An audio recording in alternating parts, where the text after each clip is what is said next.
Como prometido, esta es la presentación de cómo hacer observaciones. Entiendo que esto tiene que ver más bien con un curso de estudio bíblico inductivo, pero también está tan relacionado con el desarrollo de un sermón que sentí que esto pudiera ser útil para ustedes. Mi esperanza es que yo sé que muchos de ustedes tienen muchos años predicando. Espero que con esta presentación puedan aprender algún hábito que les ayude a mejorar su estudio del texto bíblico. Primero que nada, es importante definir lo que es una observación. Esto es un detalle que se puede deducir del texto razonablemente. ¿Qué quiere decir esto? Deducir significa extraer una verdad aparte de un principio general. Eso quiere decir que nuestras observaciones están basadas en lo que observamos, en lo que vemos en el texto bíblico, pero también en lo que conocemos del ser humano, de la naturaleza, etcétera. Entonces está basada en conocimiento previo juntamente con lo que estamos observando en el texto bíblico. Razonable quiere decir algo que es adecuado, conforme al texto bíblico. No es una interpretación ni es una inferencia. Y les voy a explicar la diferencia entre estas tres cosas. Antes de eso, quiero explicarle un orden natural de este proceso de ir del texto bíblico hasta la aplicación. Cuando primeramente leemos el texto bíblico, estamos observando. Observar es lo primero que hacemos. Por eso es que es algo que es tan fundamental a este proceso del estudio del texto. Entonces, estamos observando, leyendo una y otra vez. Nuestras observaciones iniciales están basadas, como dije, en el texto bíblico, pero también juntamente con algún conocimiento previo. Y claro, mientras más sepamos de los contextos sociales, históricos, políticos, del el tiempo, el área, de la persona, el pueblo de que estamos leyendo, pues más observaciones vamos a poder hacer. Pero la observación es lo primero que hacemos. De esta observación muchas veces surgen preguntas. Estas preguntas nos llevan a inferir cosas. Las inferencias están basadas en las observaciones. Y de nuevo, al igual que una observación, una inferencia también está basada en la observación y en conocimiento previo. En base a las inferencias, eso nos lleva a una interpretación. La interpretación es lo que podemos deducir que está detrás del texto bíblico y esto es lo que nos lleva a una aplicación. Entonces, por ejemplo, una observación sería en el texto de Juan 4 y vamos a enfocarnos en este texto sencillamente porque estuvieron estudiándolo la semana pasada y por eso la mayoría de los ejemplos en lo posible vendrán del texto de la historia de la mujer samaritana de Juan 4 del 1 al 42.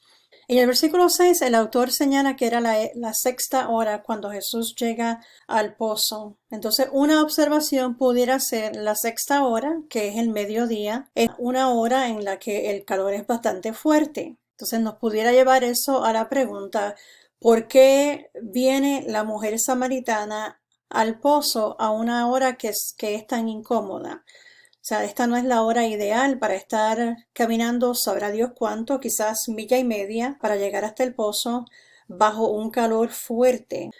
La inferencia está basada en la observación. La mujer parece venir al pozo a una hora que no hubiera nadie en el pozo. Y podemos inferir esto porque asumimos que naturalmente el ser humano busca realizar sus tareas en una forma más conveniente, lo más sencillo, lo más simple, lo más fácil. Y eso no es nada malo, esa es la naturaleza del ser humano. Queremos buscar la mejor forma de hacer algo. Podemos inferir que otras personas no van a venir al pozo a esta hora porque no es la hora más sencilla, más fácil, más conveniente o más cómoda. Entonces pudiéramos inferir que la mujer viene a esa hora precisamente porque no iba a haber nadie en el pozo. La interpretación está basada en la inferencia. Pudiéramos concluir que la mujer no quería tener ninguna interacción con otras personas.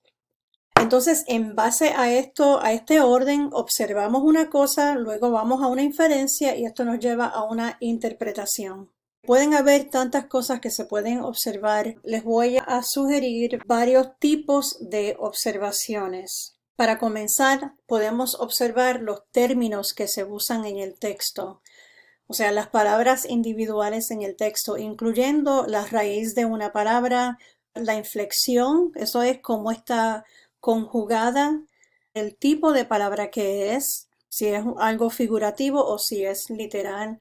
Y tenemos que tener cuidado con esto de términos, porque si fuésemos a hacer una observación de cada palabra en el texto, esto sería demasiado de abrumante, agotador y desalentador, porque nos tomaría demasiado de mucho tiempo. Y para eso están los comentarios. Entonces, los siguientes criterios pueden ayudarlos a determinar qué palabras observar, qué palabras son importantes en el texto.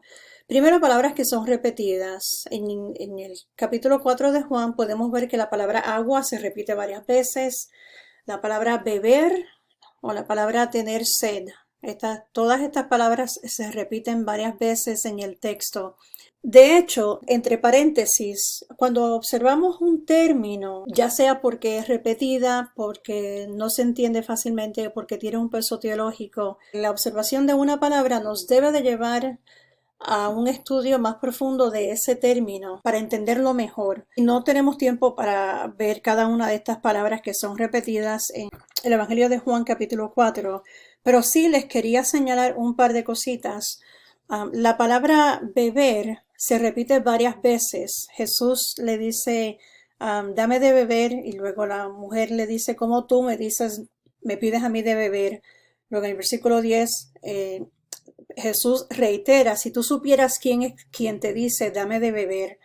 Más abajo, el versículo 12, eres tú mayor que Jacobo, quien nos dio el pozo del cual él mismo bebió. Jesús le dice, todo el que beba de esta agua. Versículo 14, pero el que beba del agua que yo le daré. Entonces vemos que este verbo se repite varias veces en Juan 4. Fuera de este capítulo, pero dentro del Evangelio de Juan, en el capítulo 6 el verbo se repite varias veces y el capítulo 6, parte de ese capítulo tiene que ver con, es la única mención en sí que vemos acerca de la Santa Cena en el Evangelio de Juan. Entonces tiene que ver con beber la sangre de Jesús. En el capítulo 6, versículo 23, tenemos que beber la sangre de Jesús. Luego, versículo 54, el que bebe la sangre de Jesús tiene vida eterna, y esto es un término que vemos también en Juan 4. En el versículo 56 del capítulo 6, el que bebe la sangre de Jesús permanece en Jesús, y el permanecer en Jesús es un tema que vamos a ver más adelante en el capítulo 15. Estamos viendo cómo este término une otros términos que son importantes en el Evangelio de Juan.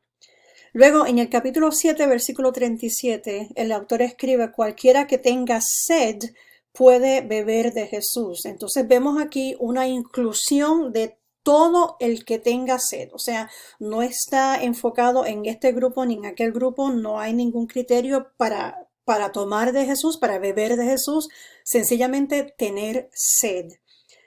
Y luego en el capítulo 18, versículo 11, Jesús mismo dice que él bebe de la copa que el Padre le ha dado. Otro motivo para observar un término en particular es una palabra que no se entiende fácilmente o una frase que no se entiende fácilmente. En este caso pudiéramos investigar qué es lo que significa agua viva. Pudiéramos ver cómo el término se utiliza en otras partes. El término no aparece en ningún otro libro del Nuevo Testamento, pero hay otros lugares donde el término sí aparece y pudiéramos ver cómo estos otros textos bíblicos nos ayudan a entender lo que puede significar el agua viva en esta historia de la mujer samaritana en el Evangelio de Juan. Otras palabras que pueden ser observadas, o en este caso es una palabra o una frase que tenga un peso teológico, especialmente porque está conectado con la adoración. Entonces eso automáticamente le da un peso teológico.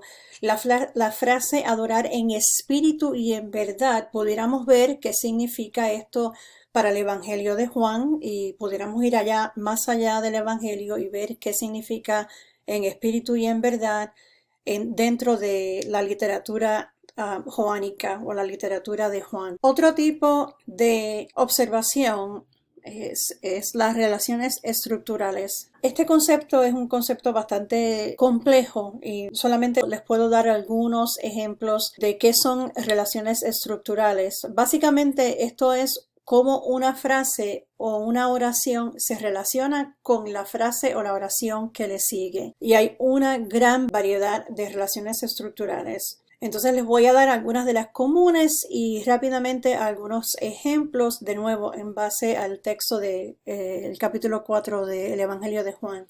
Repetición ya lo vimos. Vemos como una oración o una frase, también no tiene que ser una palabra o una frase puede ser repetida. Otro tipo de relación entre una frase y la otra, la que le sigue, puede ser pregunta y respuesta.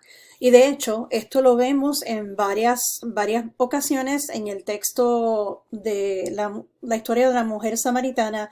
Podemos ver cómo Jesús le hace una pregunta y la mujer contesta a veces con una pregunta, a veces le contesta, o la mujer hace una pregunta y Jesús le contesta. También podemos ver problema o solución. Otro tipo de relación estructural es causa a efecto y lo opuesto que es efecto a causa. En el texto de Juan 4 podemos ver en el versículo 29, la mujer regresa a la aldea y le dice, vengan y vean un hombre que me ha dicho todo lo que yo he hecho. Entonces el versículo que le sigue dice, y salieron de la ciudad. Entonces eso pudiera ser causa y efecto. La causa es el testimonio de la mujer, el efecto es que ellos salen y van a donde Jesús. Contraste y comparación, esto lo vemos especialmente la comparación en muchas de las parábolas, que se compara un concepto complicado con una cosa que es relativamente conocida, por lo menos para los oyentes originales. Otro tipo de relación estructural es de algo que va de particular a algo general o lo opuesto, algo general a ejemplos particulares. Y por último, de nuevo, hay otros tipos de relaciones estructurales, pero estos son nada más los más comunes. Clímax es el punto más alto de la historia, es eso a lo que toda la historia va moviéndose. Y en esta historia, en realidad, hay dos puntos en que vemos que la historia ha ido moviéndose hasta este punto. El primero yo diría que es el versículo 26. Al final de este diálogo que Jesús tiene con la mujer samaritana, Jesús le dice, yo soy el que habla contigo. Yo soy, se identifica y revela que Él es el Mesías.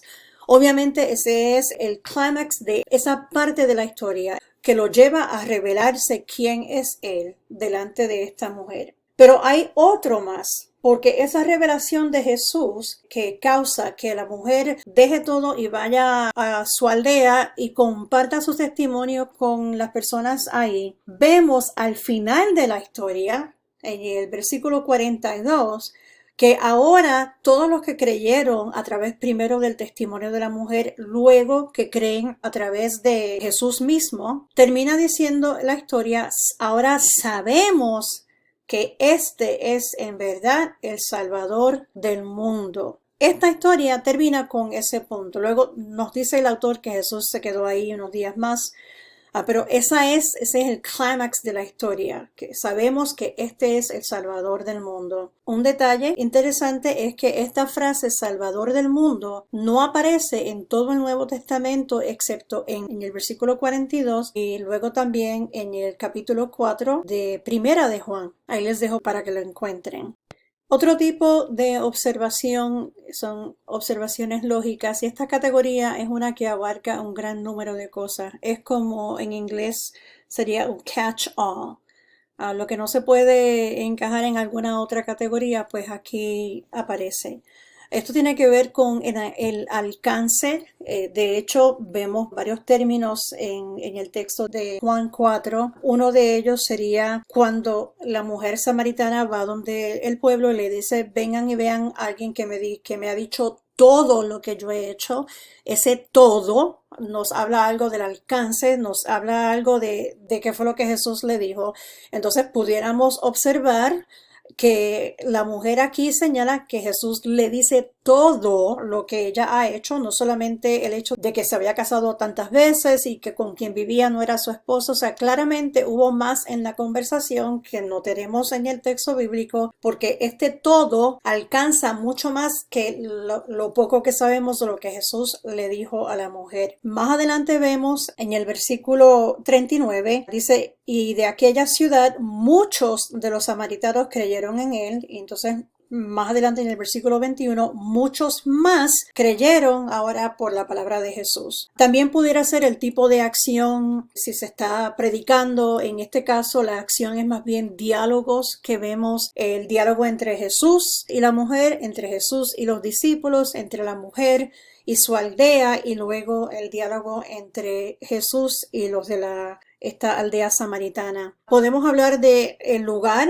Observamos que esto ocurrió inicialmente al lado del pozo de Jacob, luego se mueve la historia a la aldea samaritana. Podemos observar los personajes, en este caso hay en general 4 personajes: Jesús, la mujer, los discípulos y aquellos en la aldea. Y pudiéramos hablar de algunas otras cosas más, pero eso es por encimita. Podemos hablar de actitudes, señalar la actitud de la mujer que vemos al principio.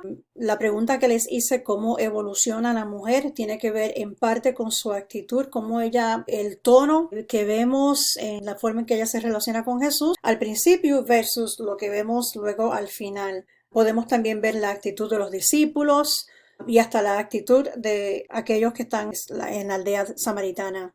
Otra cosa que podemos observar son las dinámicas relacionales. Esto tiene que ver con las expectativas culturales, sociales, etc.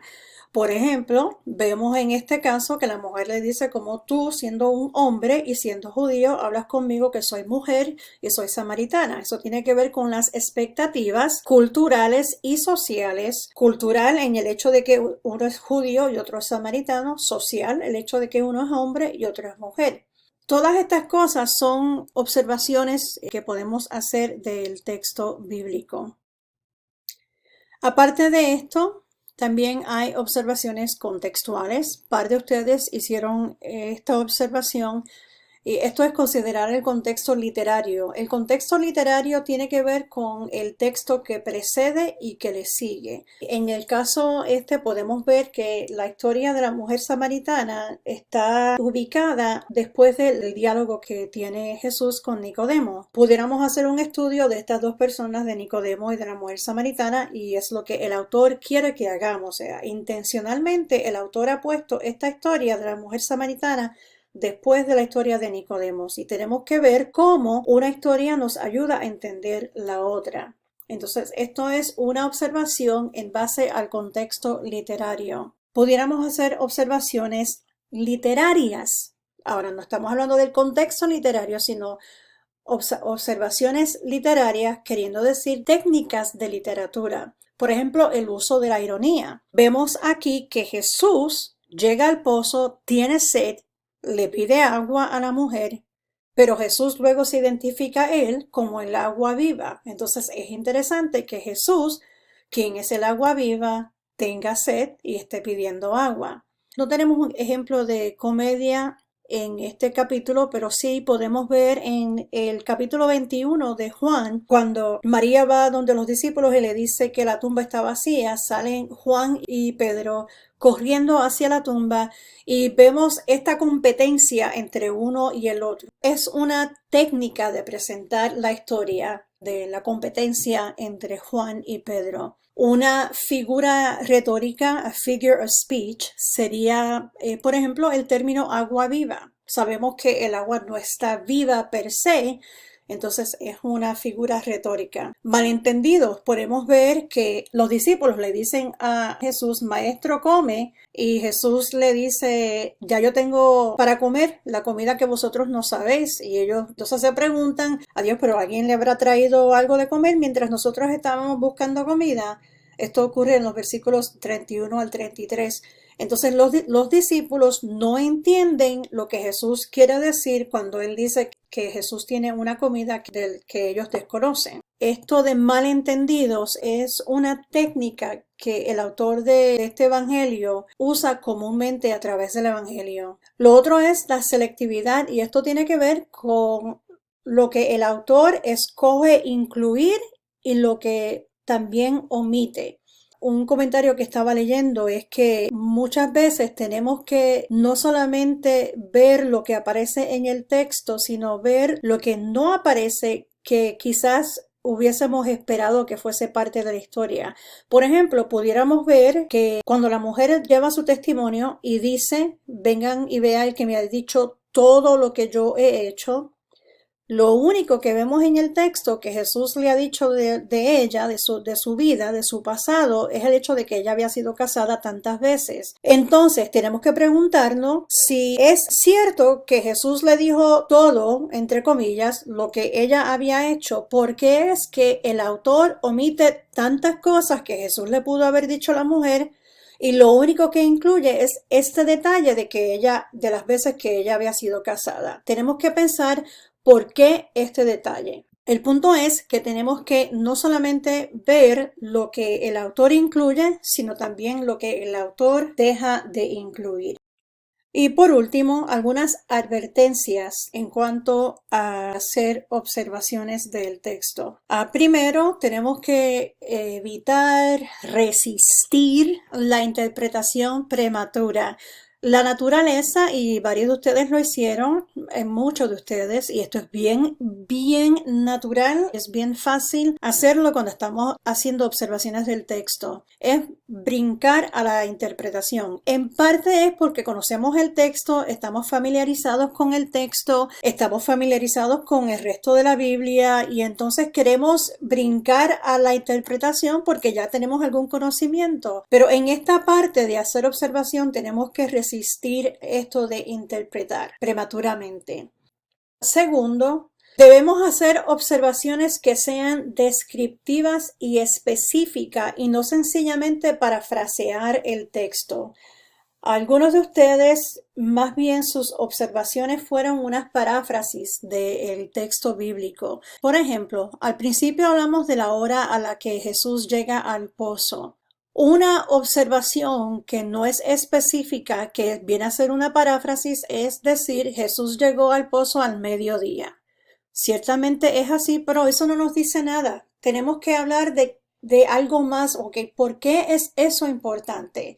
¿Por qué estamos señalando eso dentro de la historia? ¿Por qué estamos haciendo una observación del hecho de que Jesús llegó al mediodía? Entonces, observar que Jesús llegó al mediodía no es algo que puede ser de provecho, a menos que añadamos a eso por qué es importante el que Jesús llegara al mediodía. Entonces, en lugar de sencillamente observar Jesús llegó al pozo al mediodía, una observación que sería de mayor provecho pudiera ser Jesús llegó al pozo al mediodía, lo cual es la hora de mucho calor, de un calor bien fuerte en el día. Eso le añadiría algo a la observación, aparte de sencillamente reiterar lo que el texto ya dice. Otra sugerencia es observar elementos especiales o específicos del texto y no cosas que son comunes. Bueno, mis amados, sé que la presentación ha sido ya bastante larga, así que ahí les dejo con un poquito de información de cómo podemos hacer observaciones del texto bíblico. Espero que esto les sea de algún provecho. El Señor les bendiga.